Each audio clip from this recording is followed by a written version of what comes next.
नागपूर तुळजापूर शक्तीपीठ महामार्ग 802 किलोमीटर लांबीचा असलेला महाराष्ट्र शासनाचा महत्वाकांक्षाचा प्रोजेक्ट हा असणार आहे. आता नेमकं हा शक्तीपीठ महामार्ग दारवा, दिग्रस, पुसद या शहरांकरिता का महत्वाचा आहे हे एकदा आपण थोडक्यात बघूया. आता सध्या जे शासनाचा रूट आहे शक्तीपीठ महामार्गाचा तो नागपूर, वर्धा, यवतमाळ, आर्णी, महागाव, उमरखेड, हिंगोली, हदगाव, नांदेड आणि नंतर शेवट जे गोवा अशा प्रकारे असणार आहे. परंतु जे मी आता रूट सांगितला already Nagpur Tuljapur national highway 361 हा महामार्ग त्या ठिकाणी बनून रेडी झालेला आहे आणि वापरत सुद्धा आहेत.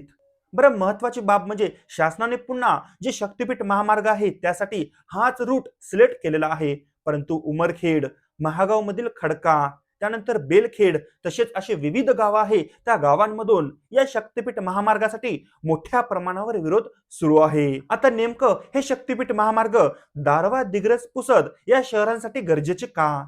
जर यवतमाळवरून दारवा, दिग्रस, पुसद, त्यानंतर हिंगोली आणि नंतर हदगाव, नांदेड आणि नंतर गोवा अशा प्रकारे जर हा रस्ता बनला, हा 6 लेन रस्ता राहणार आहे. यामुळे वाहतुकीच्या सुविधा मोठ्या प्रमाणावर उपलब्ध होतील, व्यवसायाला चालना मिळेल, रोजगाराच्या मोठमोठ्या संधी उपलब्ध होतील. बरं, महत्वाची बाब म्हणजे आता ज्याप्रमाणे मी सांगितलं की आर्णी, महागाव, उमरखेड यांच्यासाठी तर नागपूर तुळजापूर नॅशनल हायवे 361 आहे, वाशिम करिता समृद्धी महामार्ग आहे आणि हिंगोलीमध्ये सुद्धा मोठमोठे रोड बनलेले आहे.